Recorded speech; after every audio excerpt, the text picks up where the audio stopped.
My own son stayed silent while his wife threw me out of my house. He thought I'd break.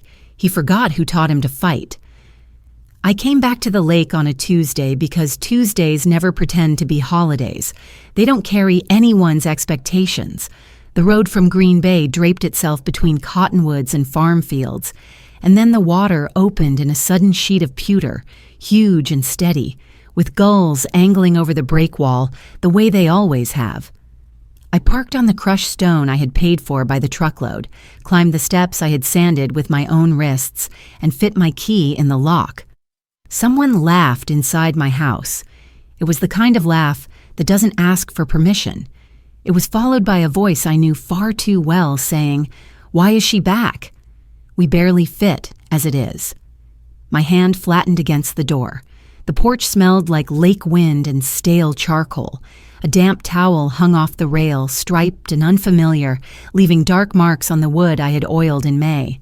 The sound of a video blared, then a squeal, then a chorus of shoed feet hammering my pine floors as if they'd never learned to be gentle anywhere. I pushed the door open and found my daughter-in-law standing in my entry, wearing my flannel apron with the faded cherries on it. "June," she said, as if she were surprised and not irritated. "You're early." "Kendall," I said, "this is my house." Behind her, my kitchen, which I had tiled by hand the first winter after my husband died, wore a film of sticky gloss. Stacked takeout containers leaned against the backsplash. The cobalt mug with my initials, J and H tangled like two river weeds, had someone else's lipstick on it, a color I would never wear. A cousin I couldn't place flicked ash into one of my geraniums blooming in a clay pot by the back screen. Two little boys ran from the hallway to the deck and back, smacking the cedar banister with a plastic sword that left white dents. You can't sand out without taking the edges with it. "Evan said we could be here," Kendall went on, shifting her weight into the doorway as if she could grow roots there. "We needed time away with the boys, and my mom and my sister could finally get away from Milwaukee. It's family, June. We'll be out. Eventually." "My name is on the deed," I said. I kept my voice even. I had learned, over 71 years and a career spent in a courthouse clerking for judges with tired eyes, that volume is a very poor measure of authority. I didn't give permission. She made a smile that felt like someone turning a page without reading it. "You're always welcome when we're here, of course. But you didn't text, and the boys are napping soon. We're packed full. There really isn't room." A woman appeared behind her with hair the color of a penny. She wore a shiny jogging suit and a face I knew from Thanksgiving, Kendall's mother, Beverly. "Is this the famous mother-in-law?" she asked her daughter, without bothering to lower her voice.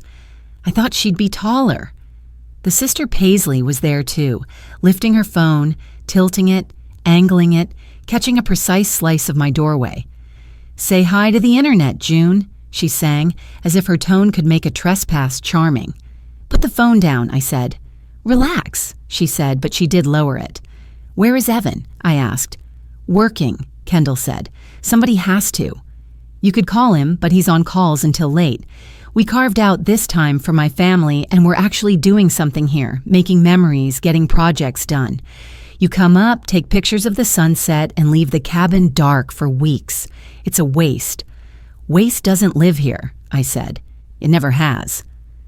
Someone's uncle, a sunburned man in a tank top, drifted by on his way to the deck with a beer I didn't stock. Beverly examined my entry table with the brass bowl that always collects keys, the one my husband bought on a road trip when our boy was 6 and we told ourselves we didn't mind getting lost. She picked up my spare set of cabin keys like a clerk inventorying a box. I watched her read the tag I had written in my careful print. Harbor House. She put them down when she noticed my eyes on her. "Be a dear, June," Kendall said, as if she were the hostess and I were a late guest without flowers. "We're having a late lunch in an hour and we need the stove. Go rest at a motel. Text us and we'll set something up when there's space." I looked at the stairwell. I could picture the quilt folded at the end of my bed, the one with the navy border I stitched with my neighbor when we were both widows, fresh and anxious, the pattern skewing a little in one corner because my hands shook. I could picture the small fireproof pouch tucked behind the false panel in the closet, the one with the trust binder and the letters that matter because they prove who you are when someone tries to tell the world otherwise. The knowledge that it existed steadied me. I looked back at Kendall. "You have until tomorrow to make this right," I said. "This is ridiculous," she said with a laugh that tried to treat me as if I were ridiculous too. "Tomorrow? Or what? You'll call the cops on family?" "If I have to," I said. "The lake won't mind the quiet." I left without turning my back until I was down the stairs. I put my key back in my pocket.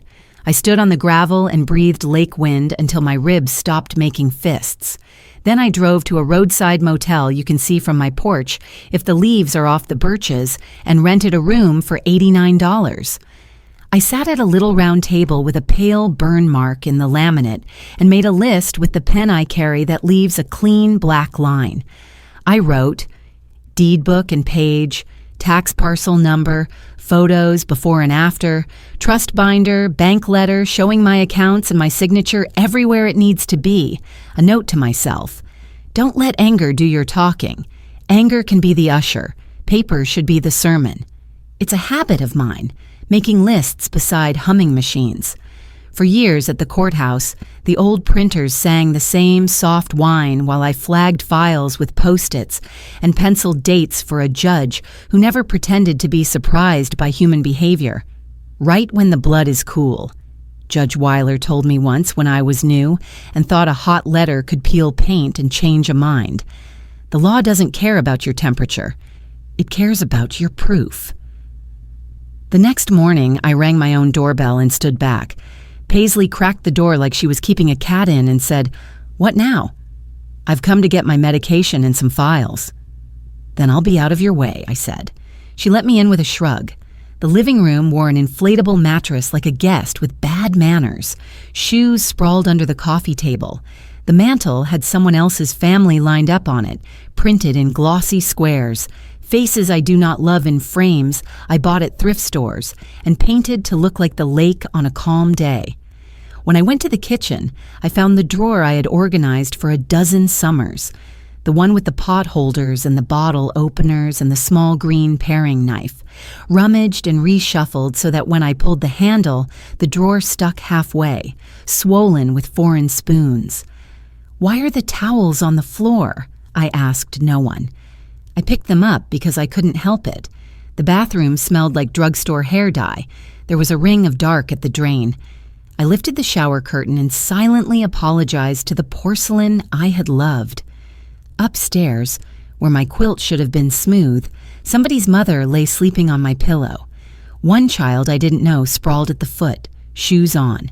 My closet stood open with the false panel ajar, a strip of darkness where there should have been a flush line of paint. A coldness went through me that had nothing to do with the lake. The little fireproof pouch was there, not gone, but it had been handled. It felt like finding a stranger's fingerprints on your wrist. I unzipped the pouch, laid it on the bed across from the intruders, and took stock. The trust binder was wrinkled at the corners as if someone had pressed it flat with the heel of a hand. The page with my name and my granddaughter's name showed a soft band where moisture had kissed it, a small betrayable ripple.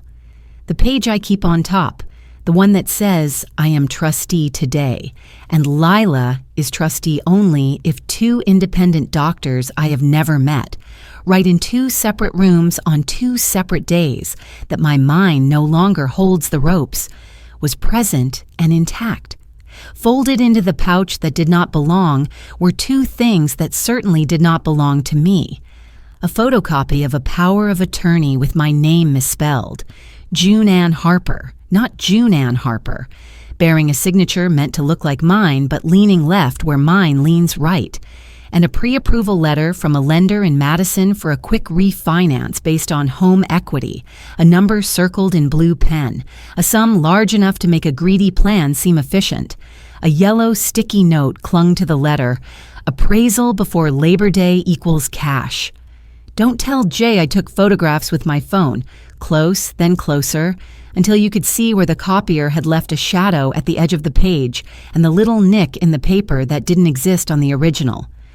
I photographed the closet panel and the pouch's scuff, the crease on the trust's tab divider. The habit of proof is hard to shake. The habit saves more than time. On my way out on the landing, I noticed one of my photographs lying on the floor like a postcard someone had dropped from a car. It was the picture from the day we nailed the last board on the little dock, and Evan was 12, and my husband stood behind him wearing paint on his hands like a badge of competence. I picked it up with 2 fingers and slid it into my bag. I left the sleeping strangers to their borrowed comfort and walked out without touching the banister, because I didn't want the mark I would leave to be confused with theirs. The bank in Sturgeon Bay has a lobby with green carpet and a brass lamp that tries to make you remember when paper felt like money instead of numbers on a screen. Aiden Cho met me at his little glass-walled office, the one with a view of the parking lot and the maple that goes orange too quickly in the fall. "Ms. Harper," he said, standing and offering his hand. I've watched his hair go from black as coal to peppered as a bird's egg. He has watched me bring in rolled quarters, old series savings bonds. The discipline of a woman who knows $1 is a small soldier with a long campaign. "What can I do for you today?" "I need balances for all my accounts and a note on file. No third-party instructions, no telephone authorizations, no charming requests from family, and a letter stating I manage my affairs and have managed them for years. Is everything all right?" "It will be." I also need a referral to an attorney who doesn't flinch. He smiled with the kind of smile bankers give when they know more than they say. "I'll print the balances and write the letter. And call Ortega Law in Green Bay. Marisol works a lot with seniors and trusts. She's steady." "A good adjective," I said. "Steady." He printed the numbers and slid them toward me in a little stack. I read them not like a boast, but like a temperature. 96,400 in savings, 2 certificates of deposit at 12 and 8,000, 11 in checking. I have always counted money with the respect you give spices. Not too much, not too little, just enough to make ordinary food taste like something you cooked for a holiday. I thanked him. Before I left, he said, "I remember when you brought in quarters in a coffee can after your husband died, and you said, 'Every coin is a day I told myself no, so I could tell myself yes later.' I think of that whenever someone tries to sell me something I don't need. Then my little sermon did some good," I said. "Now pray for paper." On the way to Ortega Law, I pulled into the county library to print the photographs I had taken. I printed 2 copies of each, one for court, one for the counselor. I made a 3rd set and sealed it in a plain envelope addressed to myself. When you mail yourself a set of photographs, the postmark becomes a small, stubborn witness. I do not believe in conspiracy. I believe in record. Marisol Ortega greeted me with the firm handshake of a woman who has clasped 100 trembling hands and set them back where they belong. She wears her hair pinned like she expects to bend over other people's pages. Her office smells like lemon and paper and the last person's coffee. She invited me into a chair that did not try to be cozy and said, "Tell me everything." Slowly, with dates, I told her Tuesday. I told her about the flannel apron and the laughter meant to bruise, and Paisley's phone held at the level where dignity is most easily stolen. I told her about the closet panel and the fireproof pouch and the wrong Anne, the wrong pen slant, the wrong nerve. I laid photographs on her desk like small pieces of a line a stranger tried to erase. When I finished, she was quiet for a moment, the way professionals are when they are putting the blocks in place. "Okay," she said, "this is what we're going to do. We'll file for an emergency temporary restraining order to protect you and the property. We'll file an unlawful detainer, so a judge can give you immediate possession back if they push. We'll send a letter to the lender. With the documents you've provided, they'll freeze any refinance pending a fraud review. We'll notify Adult Protective Services because, like it or not, financial exploitation of a senior is their lane, and their paperwork moves other paperwork. We'll have a deputy present when we serve them. No shouting. We'll let the paper speak. My trust is irrevocable, I said. Funded 8 years ago. I'm the trustee today. My granddaughter is the successor if, and only if, 2 independent physicians write 2 letters on 2 different days, using the exact language my lawyer then required. She smiled, and something in her face softened. You were a clerk, weren't you? For 29 years, I said. I learned what a misplaced comma can do to a life. Then you understand why I am going to nag you about details and why I will not apologize for nagging. She tapped the photocopied power of attorney with a fingernail. The wrong middle name and a signature that leans left will hold up a refinance before we even say the word fraud. The trust language is gold. You tied your future to standards that require real doctors, not a copier. You've organized evidence better than half my associates. Compliments are salt, I said. Use them, but don't overuse them. She laughed. We'll draft the motions this afternoon. Can you be at the cabin tomorrow morning at 9? I can, I said. Then I slid my phone across her desk. Before you do anything else, look at these. I had scrolled through Paisley's posts the night before in the motel bed while the wall air conditioner pretended to be winter. Weekend at our lake cabin, she had written under a series of poses in front of my fireplace, my kitchen island, my already dented banister. Beverly had commented on some lender's page about our improvement project with a winking face. Kendall had posted a short video in my kitchen wearing my apron, stirring something in my blue Dutch oven, captioned, "Feels like home." Marisol's eyebrows moved by a 1/4 inch. Screenshots? 3 sets, dates and times on the top, I said. Also, a copy mailed to me today, because the Postal Service is the last honest clock. She slid the phone back, then paused when my screen flashed with Evan's name. You can take it, she said. Not yet, I said. I let it buzz until it stopped and placed it face down on her desk. His voice will be easier to hear when the paper is in place. On the drive back to the motel, I called him. He picked up on the second ring.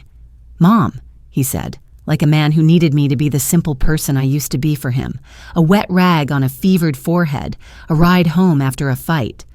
Hello, son, I said. Kendall says you came up and caused a scene. I walked into my home and found strangers on my couch, I said. If there was a scene, the scene was them. He didn't answer that. You know we need space. The boys love the lake. Space and love don't require forging my name, I said. Silence made a neat square between us. Then his voice fell in as if he'd been waiting to see if the square would hold. It's just paperwork. To make things easier? For whom? He didn't answer that, either. I could hear office air behind him. I pictured him standing at the window, looking at a view that was not water. When he was 12, I had to tell him to come inside, even in the rain. He'd stand on the dock with his head tilted back, mouth open, catching the sky. When he was 20 and wanted to leave our small town, I had packed him up without telling him I cried into the dishwater while he slept in a bed that would be empty. When he was 30 and brought me Kendall with a bouquet she had bought herself on the way because she knew how to fill a space with flowers, I told myself that being polite is not the same thing as giving ground. All that history lived in the quiet after the word whom don't escalate. He said finally, we're family. Family doesn't make a photocopy and try to trade you for cash, I said. I'll see you tomorrow, Evan. I hung up before he could make me weaker. In the morning, the lake had that stainless shine that makes you think you can see the bottom, even as gulls fold and unfold themselves in the middle distance, like little handkerchiefs rising and falling on a breeze. I drank motel coffee, strapped my binder to my chest with a tote bag handle, and called a cab because I didn't want my car in the driveway for Kendall to block with a show. We arrived like the law should always arrive, without theater. A county sedan with a modest light bar pulled in 1 minute after my cab. Marisol stepped out of her car, smoothing her jacket with palms that looked like they had smoothed 1,000 jackets before.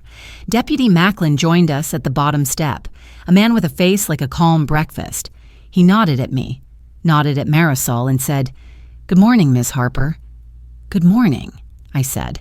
My voice decided not to tremble. Kendall opened the door with that brittle laugh people use to sand the edge of a cliff. She saw the deputy and did something I had never seen her do. She stepped backward. "Ma'am," the deputy said, not unkindly, not kindly, just as if a script had been built in his lungs for moments like this. "Are you an owner of this property?" "My husband is the owner," she said, "which makes me—" "The record says otherwise," he said, as gently as a person can say 2 words that move a mountain. "We have a temporary order protecting Ms. Harper and a notice to vacate. We will give you 2 hours to collect your personal property. Anything that belongs to Miss Harper, stays Beverly, appeared behind her, wearing perfume that tries too hard to be a flower. This is cruel. We're family. Family doesn't enter a closet they don't own," I said. "Family doesn't put their house in a trust so their son can't help," Beverly shot back. "Family respects a woman's decisions about the house she paid for by rolling quarters," I said. Then I turned to the deputy. "I will sit on the deck. I won't be in the way." He nodded. "That would be helpful." Paisley materialized with the reflex of a person who has turned her phone into a limb. She lifted it and spoke to the little glass as if the world were her mirror. "This is elder abuse," she said. "Look how they're treating my family." The deputy didn't even look at her phone. His gaze stayed level with the horizon. "Miss, this is an order protecting a senior. Please don't record an official service. You can step outside, but if you obstruct, I will confiscate the device until we're done." She huffed like a kettle, but she lowered the phone. They went inside in a loose flock. The town had taught the gulls to circle for fries. My family had taught me to hold a straight line. I sat in the wicker chair that had a towel mark bleaching the green and looked out at the water that has never cared who owned the little strip of land beside it.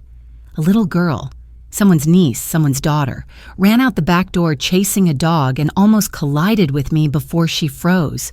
She had that perfectly open face children have before adults teach them what lines to draw. "Hi," she said. "Hello," I said. "Are you the lady who doesn't like us?" "I don't like the way the grown-ups used my house," I said. "I think you like the water, and I think you're probably a good swimmer if someone watches." "Mom says we live here now," she said, uncertain. "Your mom is wrong," I said without raising my voice, because the truth doesn't get truer when you shout it. "It isn't your fault. You can still like the water." She nodded as if filing something away and ran back inside. Sometimes you have to tell a child the truth swiftly before someone else tells her a lie that stains. I heard the cars before I saw them. Evan pulled in so fast he chewed the gravel bare. He got out and then looked around as if trying to place the scene in a folder. The deputy stepped forward and explained the paperwork the way men like him have explained papers to men like Evan since before either of them were born. Evan's shoulders drew up under his shirt, a reflex it gave me no pleasure to recognize. My boy's way of making himself smaller when he feels large things. "Mom," he said. And for a second, his face was the face he wore when he broke his wrist skating on the school blacktop. He looked at Marisol's folder, then at me. "This is going to be public," he said, as if labeling the gravity could make the gravity shift. "I didn't choose public," I said. "Kendall chose public when she put my kitchen online and forged my name in a way that created a line we could not pretend was a shadow."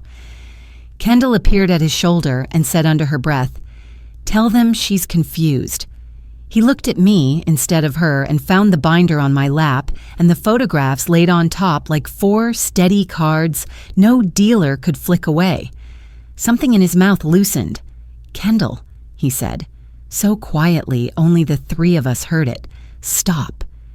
"You're choosing her over your sons?" she said, and there it was. The dull cudgel that asks men to prove their manhood by erasing the woman who made them.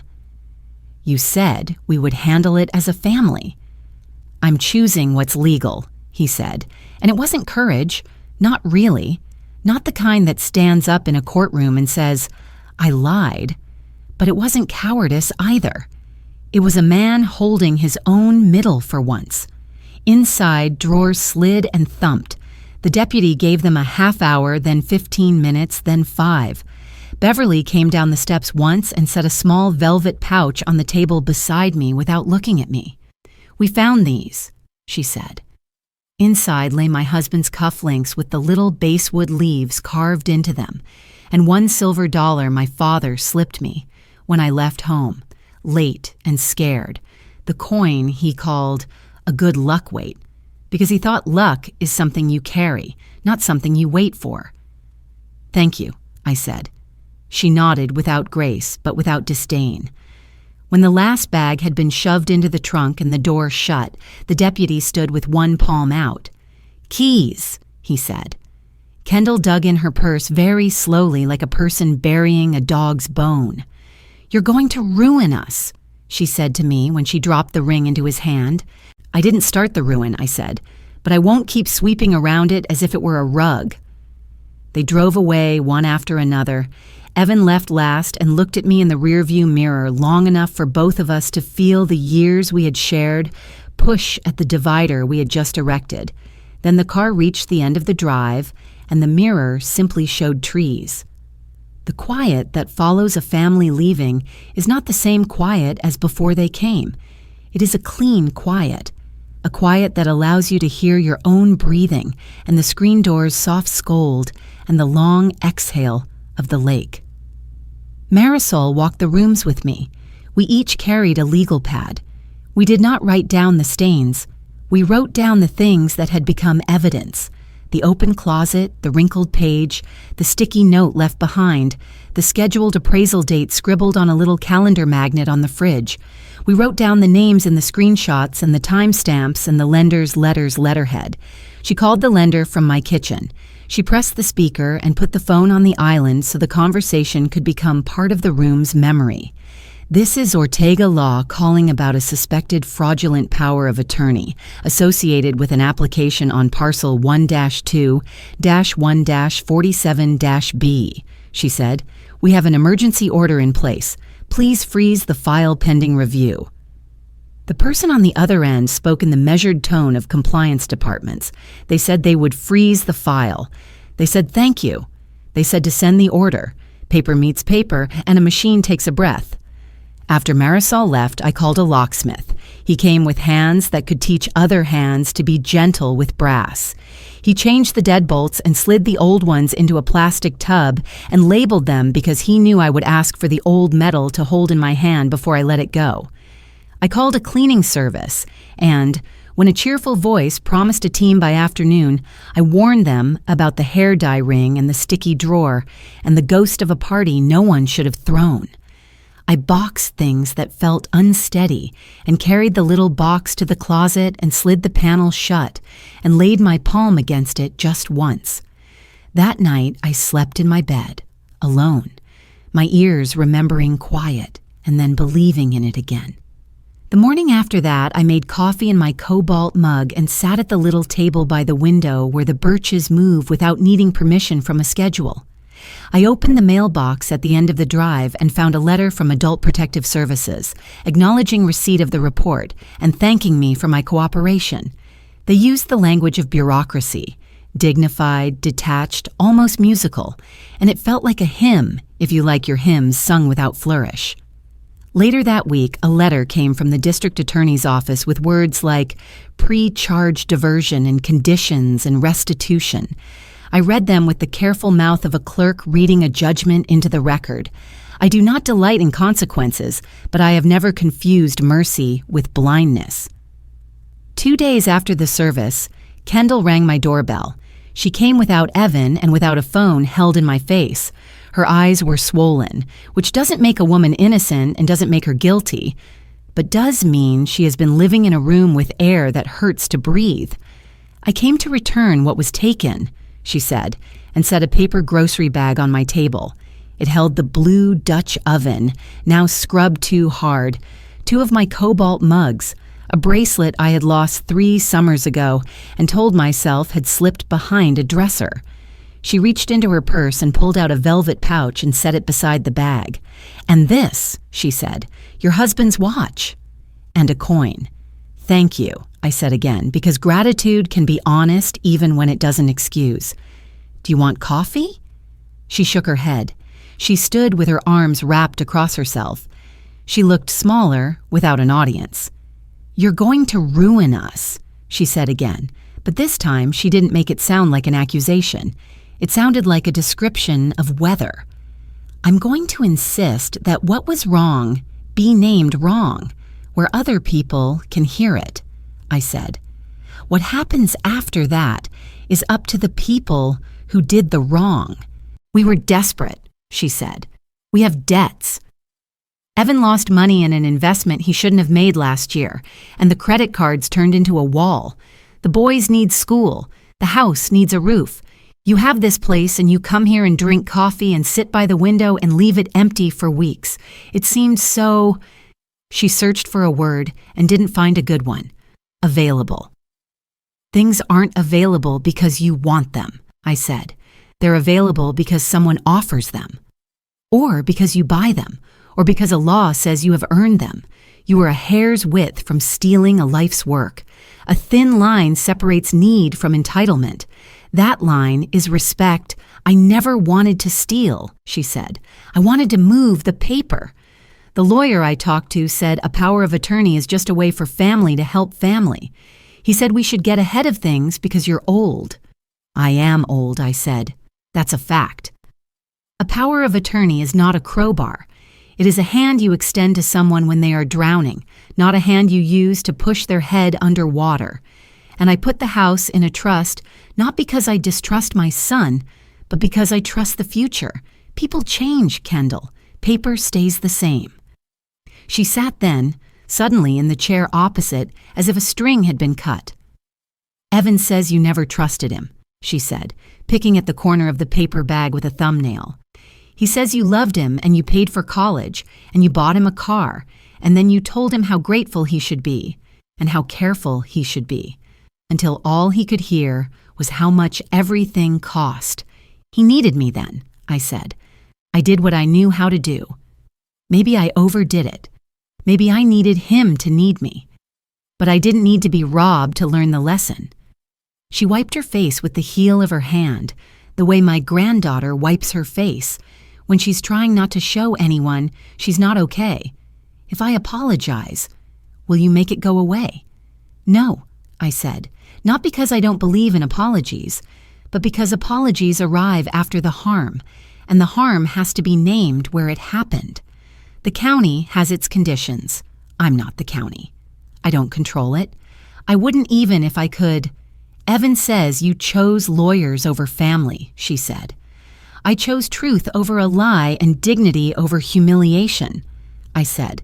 "I chose the paper that exists over the narrative you were trying to print. If he believes I chose lawyers, then he will have to learn to want the dignity of lawyers when he needs them, and not only when they help him take something that was never his." She stood and gathered her purse strap in her fist. "I hope you're happy," she said, which is something people say when they mean, "I hope you feel the way I feel." "I hope you learn to be," I said, and it was the kindest I could be without lying. Adult Protective Services called and a woman named Rhonda came out with a folder and a sweater, even though it was summer, because government offices never learn to heat or cool properly. She sat at my little table and asked questions in a voice as careful as a surgeon's hand. I answered them and gave her copies of everything I had given Marisol, and I watched relief move under her face like a small current. "You'd be surprised how often people feel helpless," she said. "You were not helpless." "I work better with paper than with tears," I said. "Tears have their place, but they don't go in the file." A few weeks later, Evan sent a letter instead of a text and wrote with a pen instead of his thumbs, evidence that he meant to be precise, even if precision hurt. "Mom," he wrote, "the boys ask about you. We're doing the hours. Kendall says you decided we were the enemy.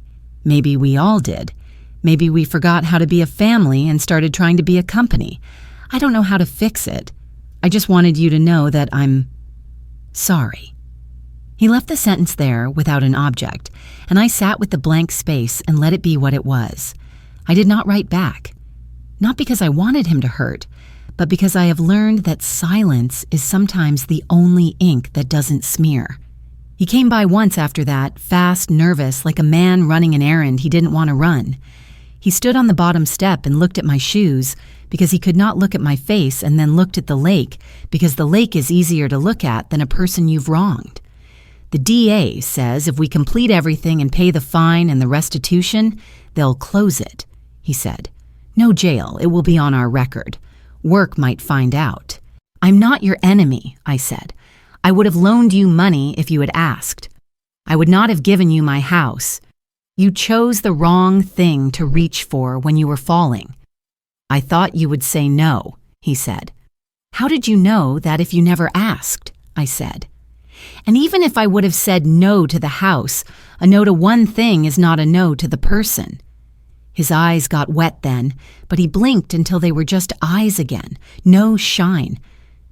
"Kendall, she's ashamed," he said, and then the corner of his mouth lifted with something that wasn't a smile.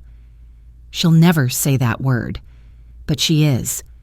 Shame is heat," I said. "It burns you until you do a different thing to make the heat stop. Don't build your next decision on it. Build it on better facts." He nodded, like a boy who still knew how to nod. Then he left. I busied myself with ordinary tasks because ordinary tasks are a bridge from the land of hurt to the land of okay.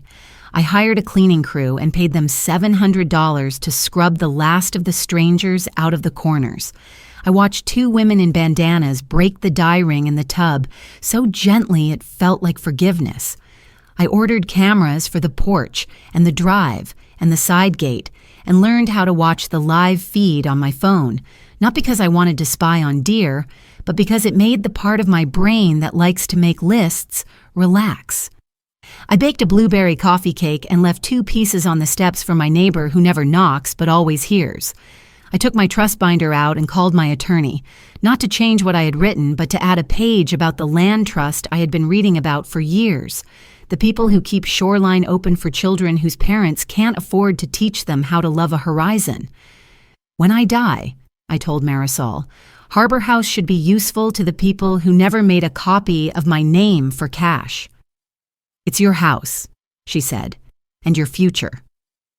This is exactly what a trust is for, to convert your values into instructions the world has to read." I did one more thing I had talked myself out of every winter because I told myself I could do it alone. I hired a woman named Donna to come twice a month to dust and sweep and check the windows when I wasn't there. I showed her where the key went and the trick with the back door and the way the faucet in the upstairs bathroom needed kindness. "I don't actually like the feeling of being watched," I told her, surprising myself with the truth. "But I like the feeling of being alone a little less now." She nodded and said the thing practical women say to each other that carries more love than some flowers. "We take turns watching each other," she said. "That's all any of us can do." Late that fall, after the maples had flamed out and the birches stood in their winter bones, I found myself back at the courthouse because an old friend had asked if I could sit at the self-help desk for a morning and answer the kinds of questions that knot in a person's chest until another person, calm and patient, passes them a pen. A young man came in with his mother. They did not touch. He stared at the floor. His mother talked as if words could become bricks she could hide behind. They were there about a guardianship, about whether it was time to step in. The mother kept looking at me as if I could give her permission to do the hard thing. "I can't give you permission," I said, "but I can give you a checklist." I slid a sheet across the table. "And I can tell you that paper is not cruelty. Paper is clarity. Clarity is kinder than chaos." The mother let out a breath. The young man, who had not looked at me once, lifted his eyes, quick, and I saw a small spark that looked like someone remembering his own name. When I walked home along the sidewalk that dips before it rises to the library corner, I saw boys on bikes making summer out of a day that wasn't summer at all. The lake breathed the way bodies do when they're asleep. I turned into my driveway and listened to the screen door's familiar protest. I set the blue Dutch oven back on the shelf where it had lived for a decade. I hung a photograph back on the wall, the one from the last board on the dock, and straightened it with a single tap of the hammer and a single tap of my fingertip to make sure the nail head sat flat. Once, years ago, I tried to tell my grandson what a gavel sounds like. He had asked if judges pound it hard enough that it hurts their hands. I told him the truth. The gavel doesn't have to be loud to close a matter. The sound doesn't end things. The authority behind the sound ends them. Sometimes, in the evenings now, I sit on the little dock and remind myself I don't have to explain any of this to anyone. I built a house after a death. I paid for it with coffee cans full of quarters and extra shifts and a willingness to say no to myself so that I could say yes when it mattered. I gave my son everything I knew how to give without learning how to step back. And then I did the hard thing of teaching both of us the difference between help and harm. I didn't raise my voice. I raised my paper. The lake keeps its own counsel, and that's a kind of companionship. I am not a hero. I am a woman with a binder and a steady pen. The world is full of louder people. I won't be one of them. When I need to make a decision now, I put my hand on the wood of the table my husband sanded until it shined and imagine the gavel I never held in a courtroom. I picture it tapping once, not for drama but for decision. The sound it makes in my head is small and final. The lake swallows it. The lake loves me anyway.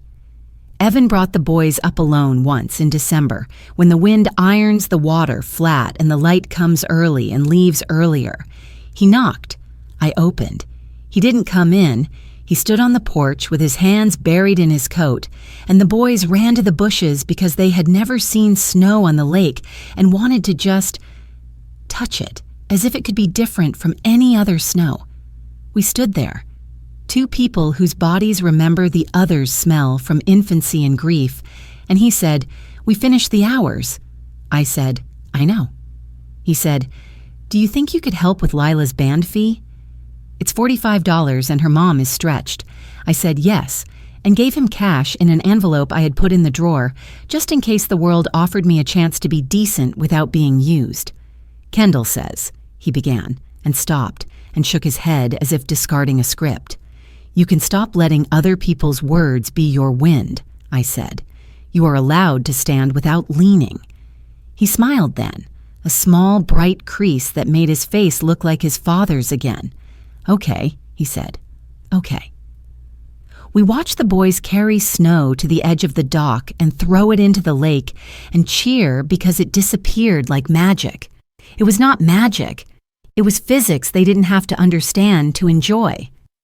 I stood with my arms wrapped across myself and told my hands to memorize that moment, the way they have memorized which drawer holds the paring knife and which page the trust clause lives on. Details keep you human. Spring returned with the stubbornness that keeps Wisconsin inhabited. The cherry trees on the peninsula pelted the road like confetti no one bothered to sweep, and the water turned from pewter to something bluer. I re-screened the back door. I replaced the brass bowl on the entry table with a small ceramic dish a local potter made, something that fit in my hand and wasn't trying to be a memory anyone else could claim.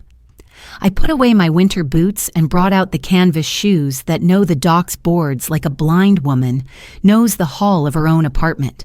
The letters from the county finished their march.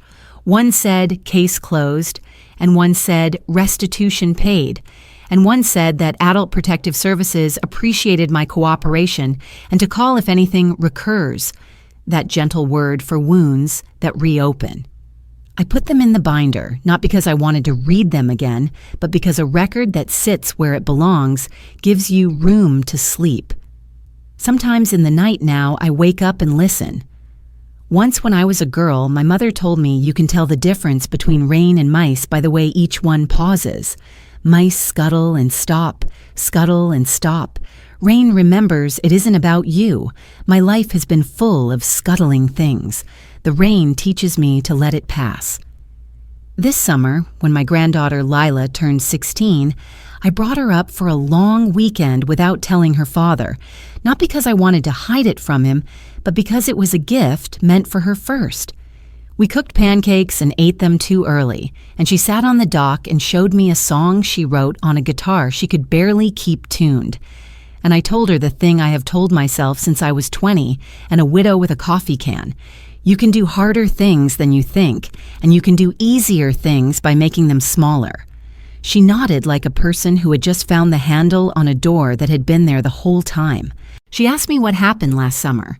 I told her what I could tell a child without teaching her to hate a parent. I said, people get scared and do greedy things.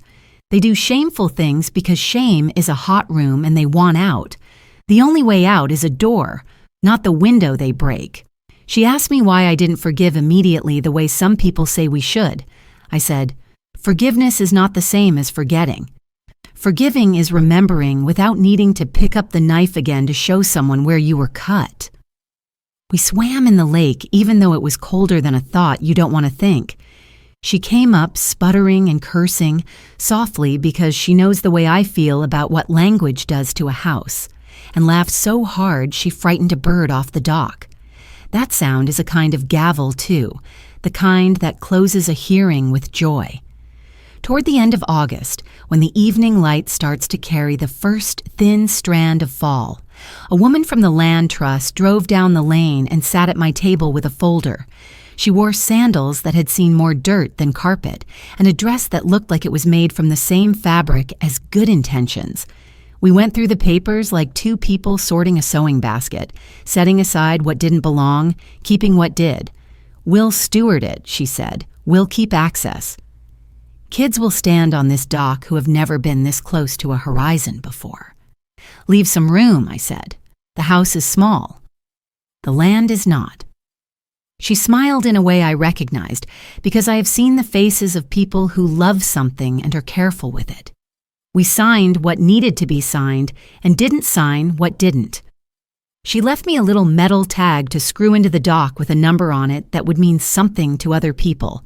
I held it in my hand, cool and small, and imagined Lila's future children running a finger over it and asking what it is, being told, "It's how you know you can be here."